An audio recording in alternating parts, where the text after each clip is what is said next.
Rompiendo Barreras.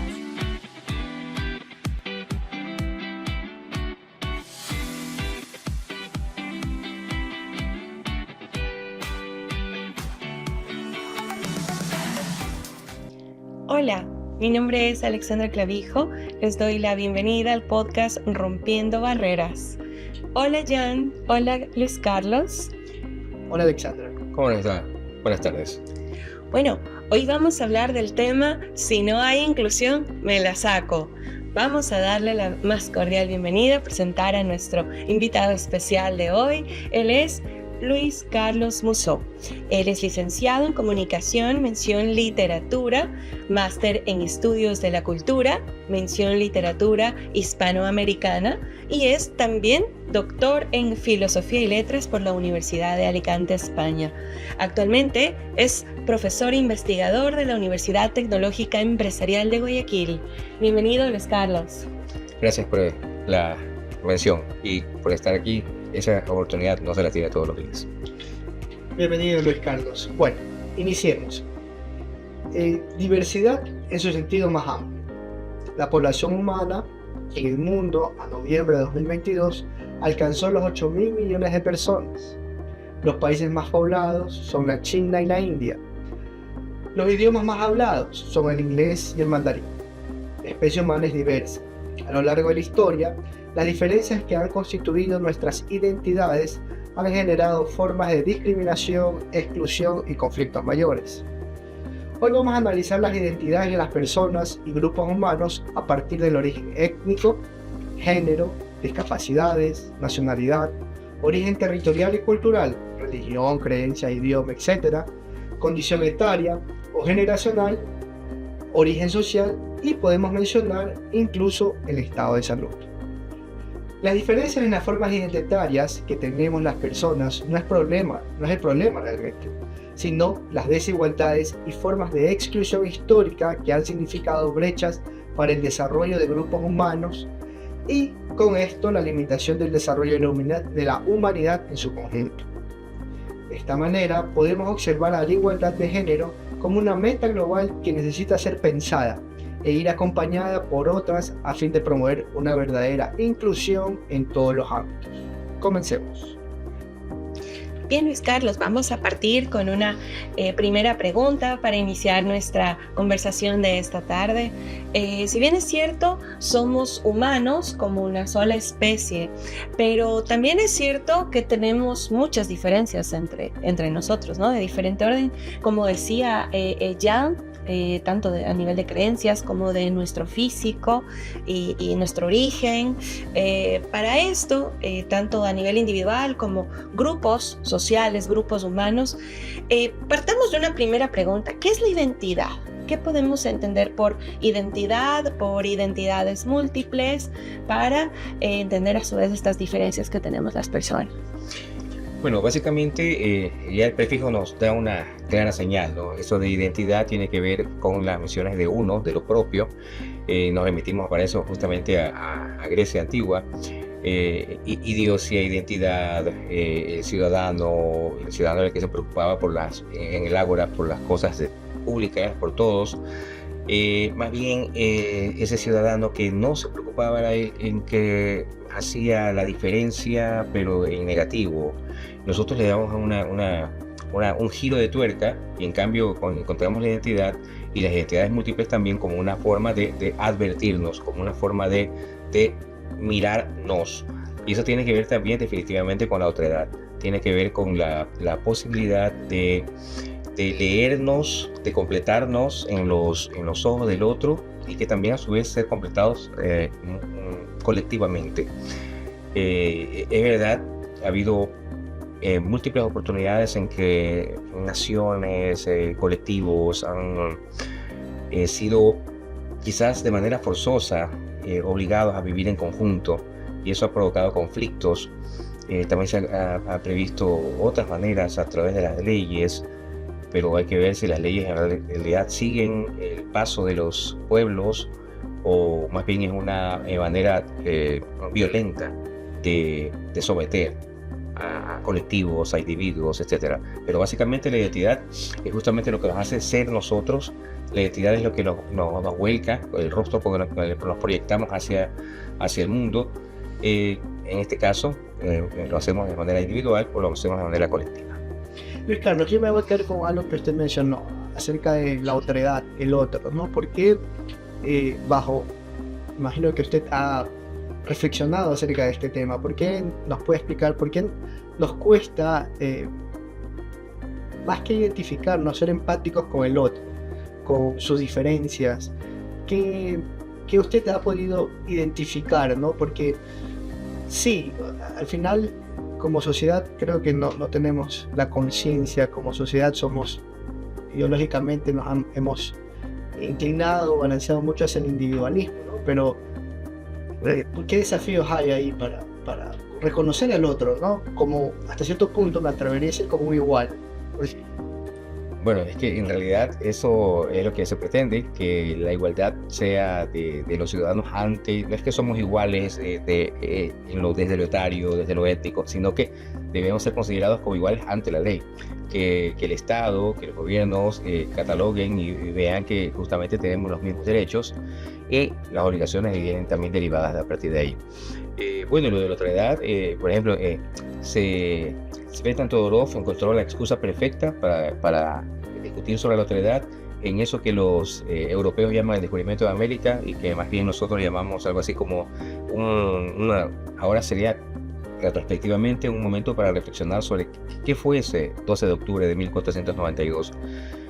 Fue un inicio de una colisión de culturas. Ya estamos lejos de esa visión. Ahora hay dos leyendas, ¿no? La leyenda rosa, que dice que todo fue mejor desde que llegó a Europa acá, y la leyenda negra, que en cambio que dice que fue el inicio de un holocausto, etcétera, etcétera.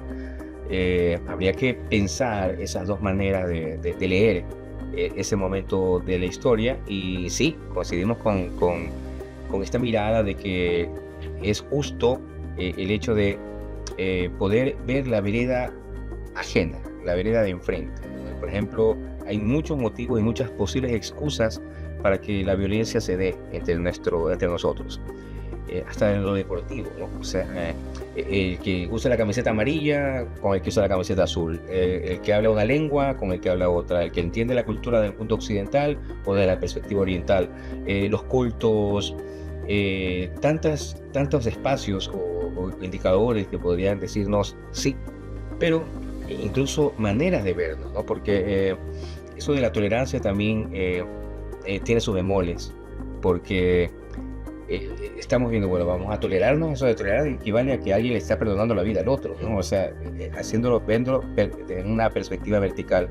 Quizás deberíamos ver el asunto más bien desde un respeto mutuo, de una horizontalidad, y hacer eso, ¿no? Porque no ubicarnos siempre con que alguien debe mirar al otro por encima del hombro. Y también tiene que ver con los sexos, también tiene que ver con las preferencias de los ciudadanos. Hay muchas oportunidades. ¿Qué tal en cambio si hacemos todo lo contrario? Y perfilamos esas excusas y en cambio nos damos cuenta, caemos todos en la idea de que estamos aquí en un horizonte común y que en algún momento tenemos que registrar nuestro paso colectivo por la tierra, y que mejor es hacerlo de manera pacífica. Muy bien, yo les cuento que tengo un autor muy interesante que habla de identidades del Amin Maalouf, y él explica la identidad desde la pertenencia. Entonces la identidad, si bien es cierto, es lo que me diferencia del otro, pero también lo que me unifica del grupo al que pertenezco. Entonces me da mucha pertenencia yo pertenezco a determinada etnia, cultura, así como me separa me diferencia me acerca o me da esa pertenencia, que es una cuestión humana, ¿no? De especie, de sentirme de un lugar, ¿no? De un colectivo.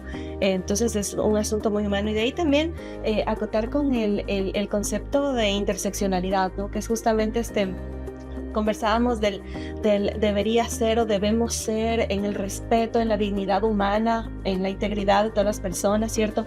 Pero viene la interseccionalidad a decirnos, claro, en tiempos ya más actuales de este concepto, históricamente hay desigualdades. Entonces, esas desigualdades históricas han hecho que grupos humanos se encuentren, justamente por esa desigualdad histórica, en una situación menos ventajosa, digamos, que otros. Entonces, es esa intersección que viene a ser el punto en donde se cruzan algunas formas identitarias, hacen con que yo sea más vulnerable por más de una forma, ¿no? No solo por ser mujer, por ejemplo, sino por ser una mujer negra, una mujer de un suburbio pobre, por ejemplo. Entonces son diferentes formas identitarias que se cruzan por una misma persona, que causarían mayor vulnerabilidad frente a otros grupos humanos. De esta manera, las acciones afirmativas, ¿no? Y las políticas públicas, las políticas institucionales que se puedan dar para corregir esas desigualdades son sumamente importantes, doctor Musso.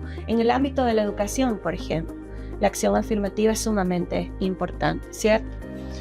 También estoy en este momento trayendo a la memoria este concepto también de Achille Mbembe, que miren que la filosofía no solamente es de Occidente, en África nos proporciona pensadores importantes, cuando él dice que justamente hay grandes porcentajes de la población que vive en desventaja y que mal harían los estados o los gobiernos en acumular desventajas para unos y en cambio facilitarles oportunidades, recursos a los que ya los tienen. Entonces, claro, él lo piensa como una necropolítica. Eso de necro por el lado de muerte y política por el lado del poder. Es como concetarle la espalda a poblaciones vulneradas que ya lo son y continuar y ahondar la brecha. Y en cambio, asignar recursos, oportunidades a una zona de privilegio. Eso equivaldría a hacer más groseras las diferencias entre los que más tienen y menos tienen, o los que han podido tener acceso a la educación y los que no.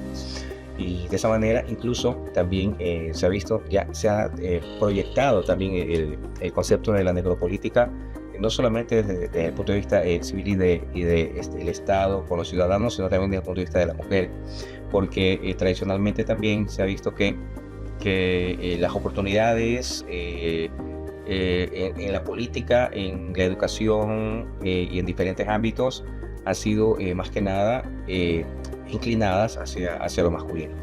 Entonces hay una nueva lectura acerca del concepto de Mbembe que también se puede aplicar con las mujeres.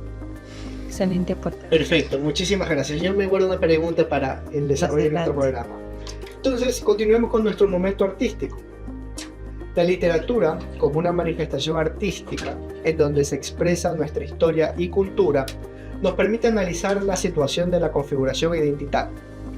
En la producción internacional contemporánea, en el cuento de Bartleby, el escribiente, el autor Herman Melville, pensemos en el derecho a pensar y ser distintos, él plantea en este libro, sin que esto signifique tener el derecho a faltar el respeto a otro, a nombre de mi pensar y mi sentir. En otras palabras, ¿no? Es el derecho que tenemos de pensar y ser distintos sin que esto falte el respeto o agreda a el prójimo. Definitivamente una de las grandes voces, una de los nombres que deben dirigirse con mayúscula en la literatura universal, Herman Melville, el autor de Moby Dick. También estuvo un acercamiento a las encantadas, ¿no? O sea, los ecuatorianos deberíamos también sentirnos cercanos a Melville. Pero precisamente este personaje es muy notorio porque con este famoso preferiría no hacerlo, que es una frase que repite de manera consuetudinaria a lo largo de este texto y que provoca, en primer lugar, extrañeza, provoca esta especie de una aparente sordera, ¿no? El inmediato superior cree que ha escuchado mal y repite la consigna en esta oficina y la respuesta sigue siendo la misma en una y en otra ocasión. Preferiría no hacerlo. Algunos lo han querido leer también como la resistencia, algunos lo han querido ver también como, porque este es derivado también de un tiempo en el que el mundo laboral se veía desde la perspectiva de una revolución industrial inglesa, con toda esa sobrecarga laboral de horas y Sin derechos correcto, laborales. y también trabajando ancianos, mujeres embarazadas, Niños, niñas. con jornadas dilatadas de trabajo, etcétera. Entonces se ha querido ver en algo eso, pero también ha tenido múltiples lecturas, y esa quizás es la ventaja que tiene la literatura, que puede ser, que puede tener múltiples lecturas, así como podemos convertir al otro y empezar a leer y convertir no solamente al otro en un texto, sino también convertir al cine en un texto, la pintura en un texto. La literatura ya de por sí es el eje axial de la crítica y de la ambigüedad.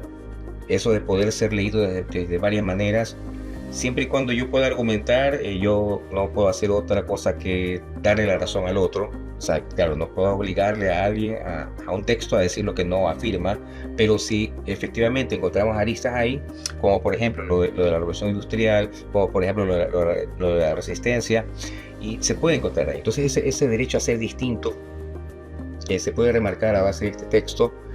Y miren que no estamos hablando de diferencias étnicas, no estamos en este texto específico, no estamos hablando de diferencias, más bien son de otra clase, de otra naturaleza. Estamos hablando de la burguesía y del proletariado, pero estamos hablando también justamente de la necesidad de nichos, de la necesidad de voces que se vuelquen a favor de derechos. Y precisamente la palabra que mencionaba, eso de inmersos siempre en el rango del respeto, ¿no? Justamente. Y ahí aprovecho para hacer mi pregunta, ¿no? Concluyo muy rápidamente que la exclusión más grande es la socioeconómica que vivimos contemporáneamente, mi percepción, ¿no? Porque podemos tener dos personas étnicamente, racialmente similares, pero puede haber una gran exclusión por su estatus socioeconómico. Entonces se me viene inmediatamente solamente el nivel socioeconómico es la más grande exclusión ahorita en el siglo XXI. ¿Qué opina usted? ¿Qué opinaría? ¿O si está en desacuerdo? Bueno, podemos hablar de Latinoamérica, ¿no? Que es una región donde se nota esas brechas de los que más tienen y los que menos tienen, por ejemplo, realmente groseras. No estamos trabajando por lo regular en favor de crear una clase media lo suficientemente fuerte como para que sea ese punto, ese eslabón social que va a hacer el espacio entre justamente los que están en la zona de privilegio económico y en cambio los que están en una zona deprimida económicamente hablando, que también eso da menos acceso a la educación, menos acceso a servicios, porque también los servicios son un gran problema. La migración interna y la migración externa también en teoría se abona a favor de subsanar esas brechas, pero en realidad no se encuentra la solución en los grandes polos urbanos necesariamente, sino a veces está ahí más el hacinamiento, está ahí más el territorio de la exclusión, por ejemplo, y de ese de mirarnos por encima del hombro. Latinoamérica justamente tiene una tarea pendiente en cuanto a eso, y sí, antes se podía pensar en una brecha que podía ser este-oeste, con la Guerra Fría, luego de la Guerra Mundial. Ahora estamos viendo una brecha que más que nada se está polarizando de norte a sur, en el sentido de una región que está por lo regular, con excepciones, pues, ¿no? En el primer mundo, y en cambio una gran zona también, una franja cuyo patrón es la pobreza y por supuesto la exclusión.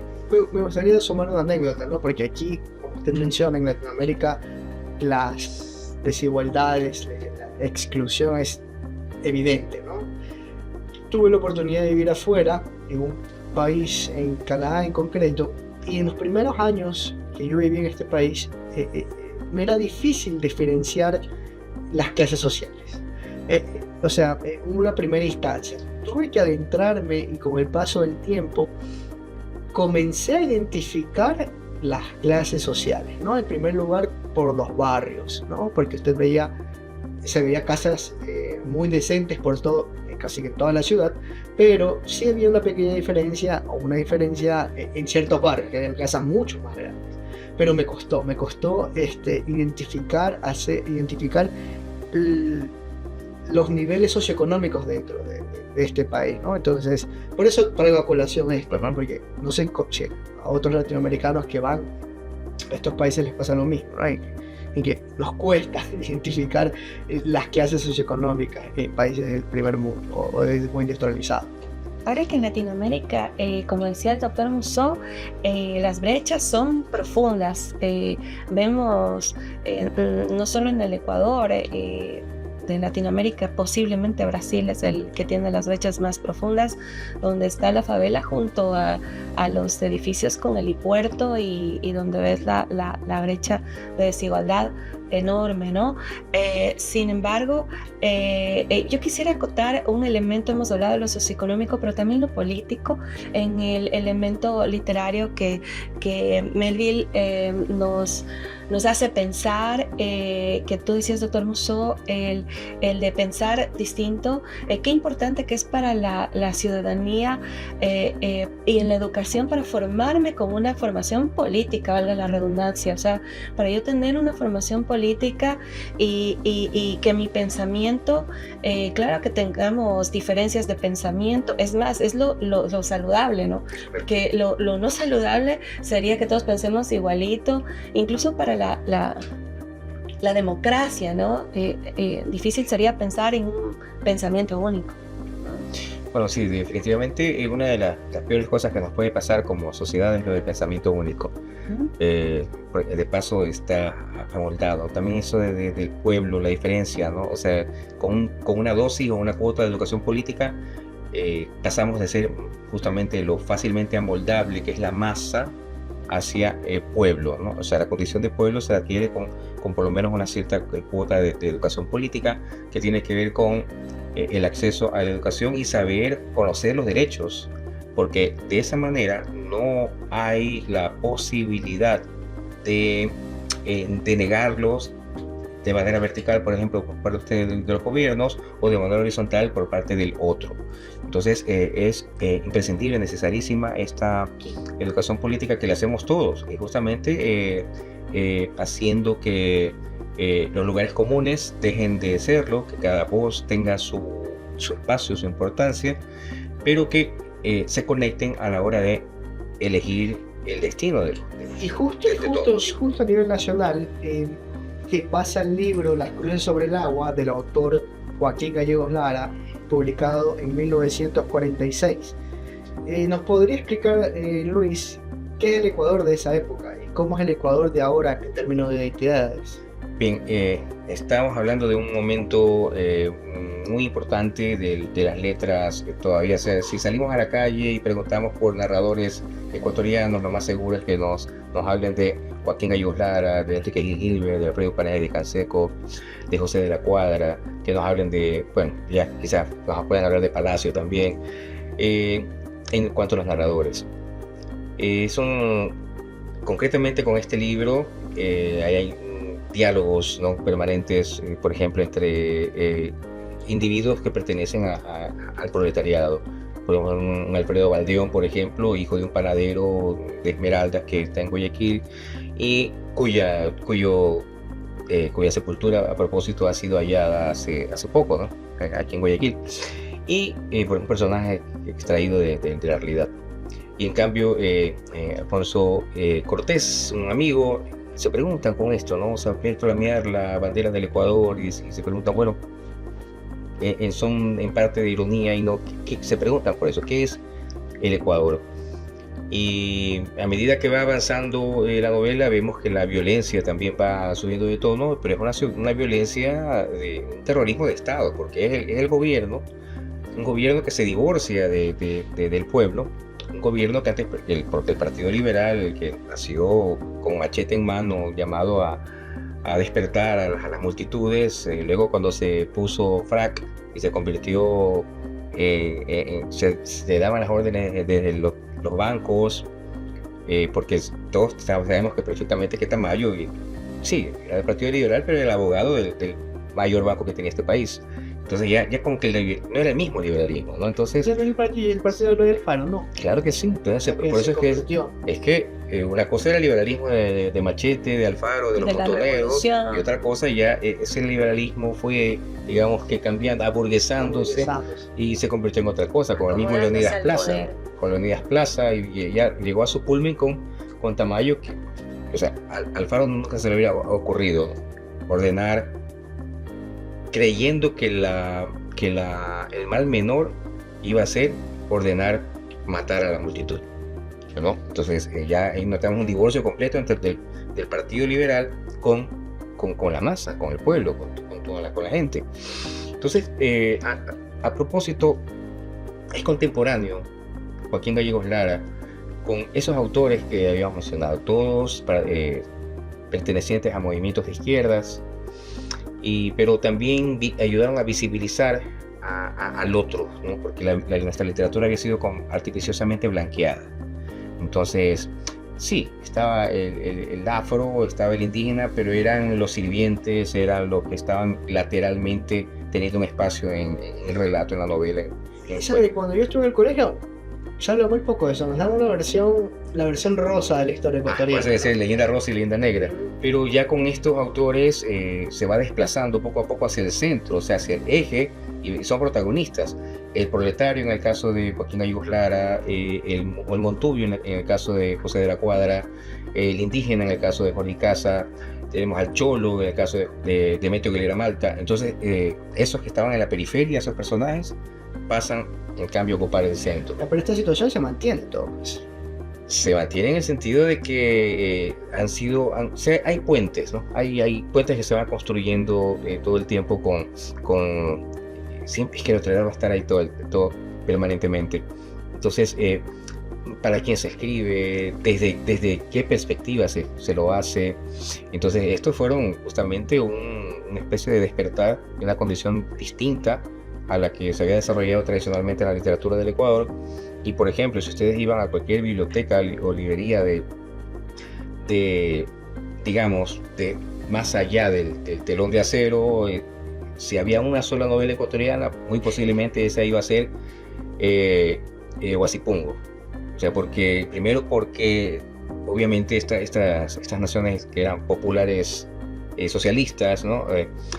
Tenían la mirada puesta también sobre esta literatura, no tanto de individuos, sino de pueblos.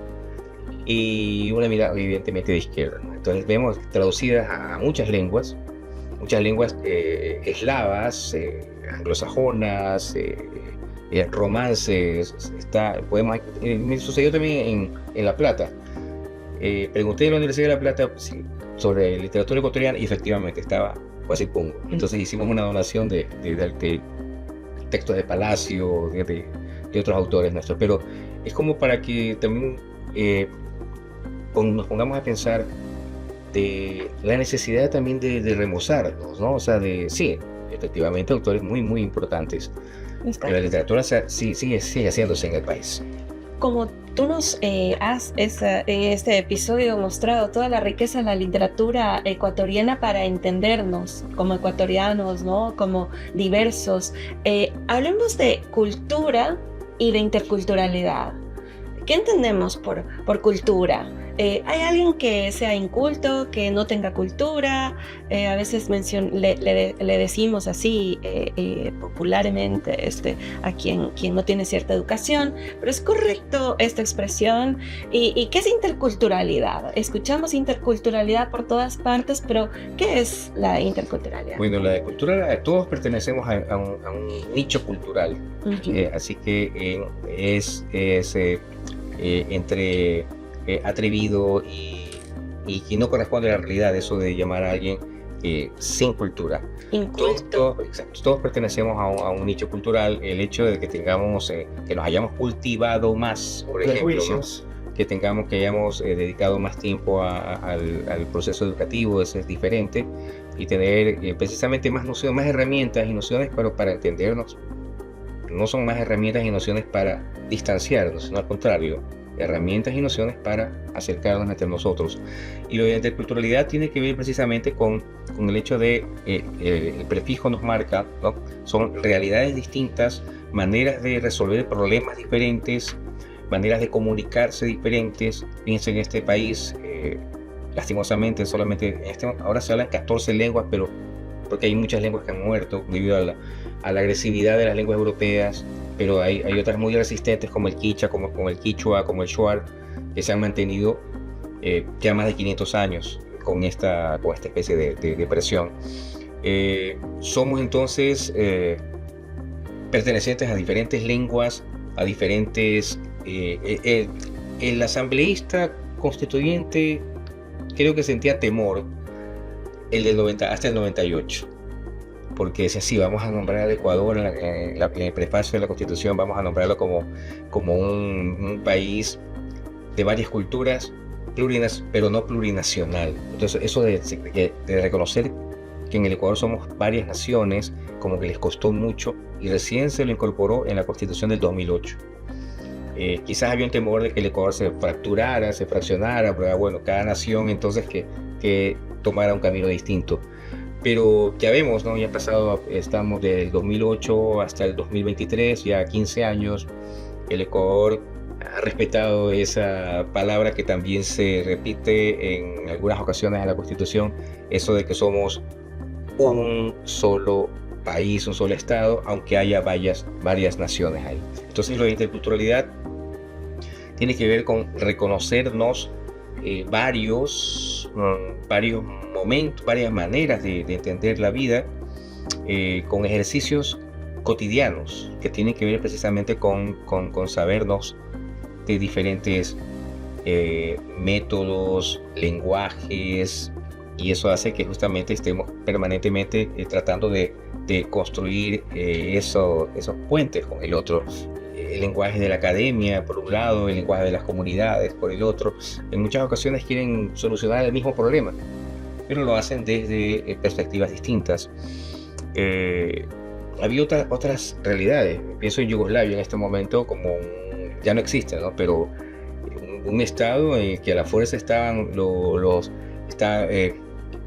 Bosnia y Herzegovina, Montenegro, estaba Macedonia del Norte, estaba Dalmacia, estaba Serbia, entonces, y cada uno hablando una lengua distinta y no querían estar juntos, pero el mariscal Tito decía, sí, esto se llama Yugoslavia. Muere Tito y cada estado ahora forma su destino particular, pero eso justamente tiene que ver con, y la palabra lo dice todo, ¿no? La balcanización. Pero nosotros hemos demostrado todo lo contrario, queremos estar juntos, no necesariamente nos vemos, tenemos un puente de miradas entre nosotros, pero miramos en la misma dirección. Muy bien, Sí, muy eso bien. vamos. Es el momento de la participación pues, en nuestro público externo. Saludamos y agradecemos a nuestro estudiante de la Universidad Tecnológica Empresarial de la carrera de nutrición de tercer semestre, quien nos comenta: yo creo que no me voy a ir, porque irse es no poner tu granito de arena para la inclusión, es una lucha a la inclusión. Entonces yo creo que en este caso yo no me la saco, yo me quedo aquí, hago inclusión, converso, estoy aquí, no me voy a ir. Qué increíble. Qué increíble. El hecho de que estudiantes universitarios y también la conexión se puede hacer con más jóvenes todavía, da esperanzas, ¿no? Sí. Esperanzas porque si bien tenemos toda una andanada de influencia extranjera, por ejemplo, solamente pensando en el American Way of Life, cuánto compra el ciudadano promedio y cuánta comida se desperdicia, las miles de toneladas que se desperdician al año. Si todos consumiéramos como los Estados Unidos, creo que 3 planetas no bastarían para abastecernos. Y el hecho de tener una especie de mirada crítica ya dice bastante, ¿no? Que los jóvenes también tengan una posibilidad primero de proyectarse desde su condición latinoamericana, y segundo, encontrar una especie de otros nortes, otras rutas, en este caso sería de otros sures, más que nada. Miren que cuando conversamos con nuestros estudiantes y nuestra estudiante que nos hace el comentario, el tema del episodio de hoy es: si no hay inclusión me la saco, ¿no?